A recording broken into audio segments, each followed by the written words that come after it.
পিংকু বৰ দুষ্ট ল'ৰা আছিল। সি সৰু থাকোঁতেই তাৰ মাকৰ মৃত্যু হয় আৰু দেউতাক বৰ দায়িত্বহীন ব্যক্তি আছিল। তেওঁ চহৰত কাম কৰিবলৈ যায় আৰু কেতিয়াবা কেতিয়াবা তেওঁ ঘৰলৈও নাহে। ঘৰত পিংকুক চম্ভালা মানুহ নাই বাবে সি বেছি দুষ্ট হৈ গৈ আছিল। সি কাৰো কথা নুশুনে, কাকো ভয় নকৰে, একমাত্ৰ স্কুলৰ গণিত শিক্ষকজনকহে সি এদিন আবেলি পৰত পিংকুৱে তাৰ লগৰ বন্ধুকেইজনৰ সৈতে খেলি আছিল। তেতিয়াই তাৰ সিহঁতৰ ওপৰত বহুত খং উঠিল আৰু তেতিয়াই সি সিহঁতক ক'লে, ঐ তই এয়া কি খেলিছ? ভালকৈ খেলিব নাজান নেকি? তই বলটো মাৰিব নাজান যদি যা ইয়াৰ পৰা। ঐ পিংকু, তই মোক এয়া কি কৈছ? তই নাজান নেকি তই যে মোৰ বেটেৰে খেলি আছ? মোৰ বেটখন মোক দি দে, মই যাওঁগৈ ঘৰলৈ। তই মোৰ সৈতে যুঁজিবি? তোৰ ইমান সাহস? যুঁজিম। তই ইমান দাদা নে? তোৰ লগত যে মই লাগিব নোৱাৰিম। দে মোৰ বেটখন মোক দি দে।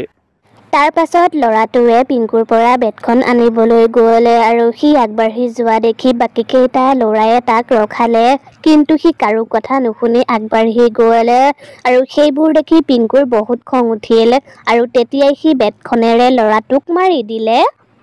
আহ আহ আহ এতিয়া কেনেকুৱা লাগিল তোৰ? বৰ আহিছিলে একেবাৰে মোৰ পৰা বেট নিবলৈ। লাগিবি আৰু মোৰ লগত?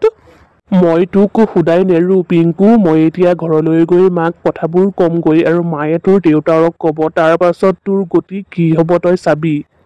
দেউতা ঘৰত নায়েই। দেউতা অহা মাহতহে ঘৰলৈ আহিব। তোৰ মাৰে কাক কথা লগাব? যা, তোৰ যি মন তই তাকেই কৰগৈ।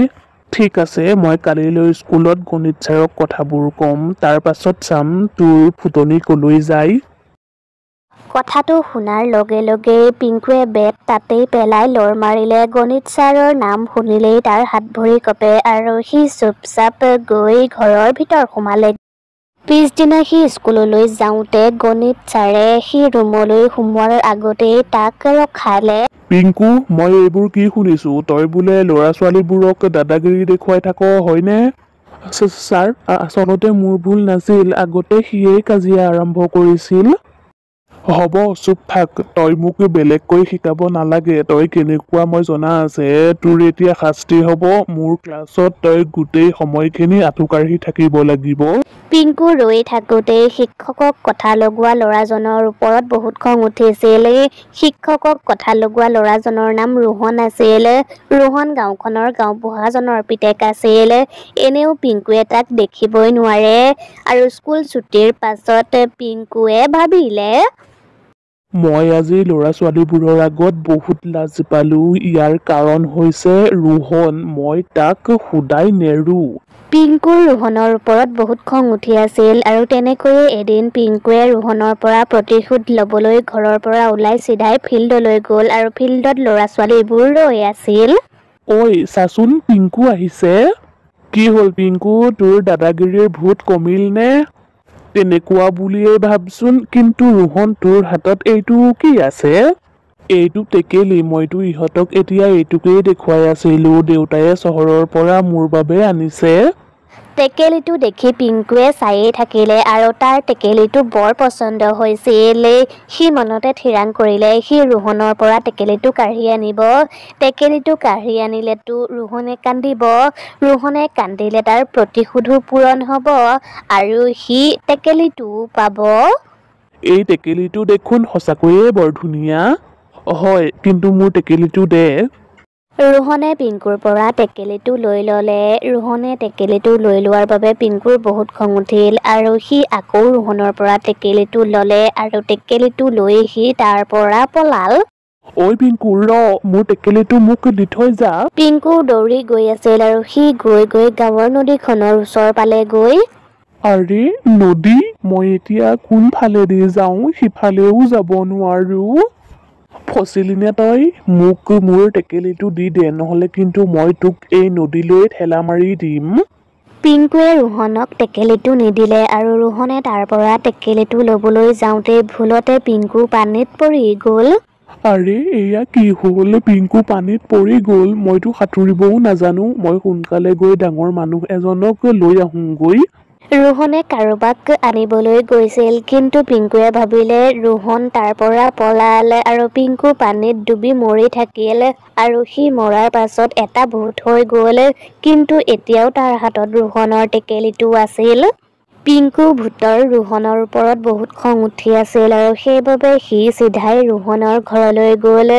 তালৈ গৈ সি দেখিলে ৰোহনৰ ঘৰত তলা মৰা, তাত কোনোৱেই নাছিল। তাৰ পাছত ভূতটো তাৰ পৰা গুচি আহিলে আৰু সি আহি থাকোঁতেই বাটতে ৰোহনৰ বন্ধু এজনক লগ পালে আৰু সি তাৰ ডিঙিত ধৰি ল'লে। কলৈ পলাবলৈ লৈছ তই আৰু তোৰ বন্ধু ৰোহন ক'ত আছে? মোক যাবলৈ দে, মই একো নাজানো। হয় নেকি? তহঁতৰ বাবে মই কিমান দিন লাজ পাবলগীয়া হ'ল তাৰ একো ঠিক নাই। ৰোহন মোৰ শত্ৰু, গতিকে শত্ৰুৰ বন্ধুটো শত্ৰুৱেই হ'ব। শত্ৰু বন্ধু, তই এয়া কি কৈ আছ? মই একো বুজি পোৱা নাই, মোক যাবলৈ দে। ঠিক আছে, মই তোক এৰি দিম, কিন্তু তই মোক সহায় কৰিব লাগিব। ৰোহনক ধৰি দিব লাগিব। সি ঘৰত নাই, তাৰ মানে সি ক'ৰবাত গৈ লুকাই আছে গৈ। কি সহায়? তই বাকীবোৰ ল'ৰা-ছোৱালীৰ ওচৰলৈ যা আৰু সিহঁতক গৈ কবিগৈ ৰোহনক বিচাৰিব লাগে। কিন্তু মই বিচাৰিবলৈ কৈছো বুলি নকবি। কেনেবাকৈ যদি তই মোৰ কথা কাৰোবাক কৱ, তেতিয়া কিন্তু মই তোক খুদাই নেৰো। ভূতটোৰ কথা শুনি মিকুৱে বহুত ভয় খালে আৰু সি ভূতটোৱে কোৱাৰ দৰেই বাকীবোৰ ল'ৰা-ছোৱালীক ক'লে আৰু সকলোৱে মিলি ৰোহনক বিচাৰিলে আৰু বিচাৰি সি ভূতটোৰ ওচৰলৈ লৈ আহিলে।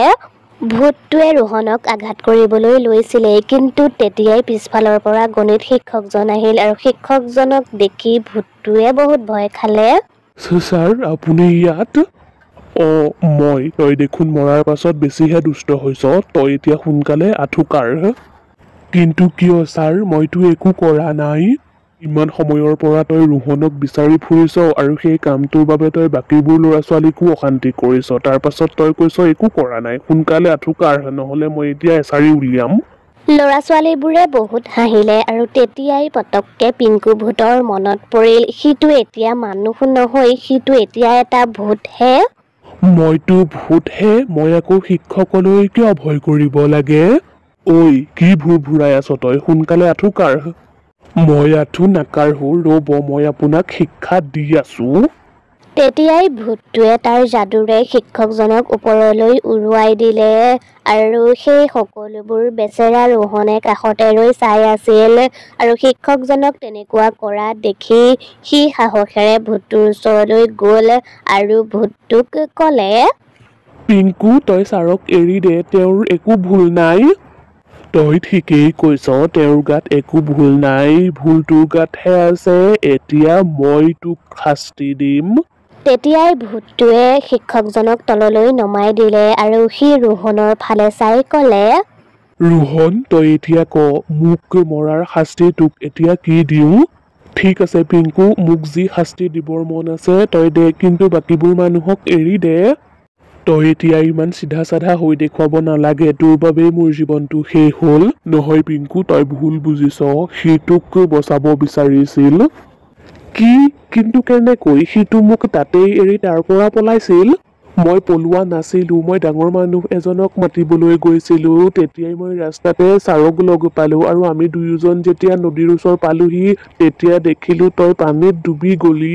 শিক্ষকজন আৰু ৰোহনৰ কথাখিনি শুনি ভূতটোৱে তাৰ ভুলটো বুজি পালে আৰু সি ক'লে, হয়তো আপোনালোকে ঠিকেই কৈছে, মোৰ দুষ্টামিৰ বাবে মই মৰিবলগীয়া হ'ল। মই আপোনালোকক বহুত অশান্তি কৰিলো, সেইবাবে মই এতিয়া মুক্তি পাব বিচাৰো। পিংকু, তই মোক ক, মই তোক কি সহায় কৰিব পাৰিম যাতে তোৰ আত্মাটোৱে মুক্তি পায়? মই পানীত ডুবোতে মোৰ হাতত টেকেলিটো থাকি গ'ল আৰু সেইবাবে মোৰ আত্মাটো তাতেই বন্দী হৈ ৰ'ল। তোমালোকে এতিয়া টেকেলিটো উলিয়াই আনি ভাঙি দিয়া, তেতিয়াই মোৰ আত্মাটোৱে মুক্তি পাব। ঠিক আছে, মই এতিয়াই কৰিম। ভূতটোৱে কোৱাৰ দৰেই ৰোহনে কৰিলে আৰু তেতিয়াই পিংকুৰ আত্মাটোৱে মুক্তি পালে আৰু সি বতাহত নাইকিয়া হৈ গ'ল আৰু তাৰ পাছত সকলোবোৰ আকৌ আগৰ নিচিনা হৈ গ'ল।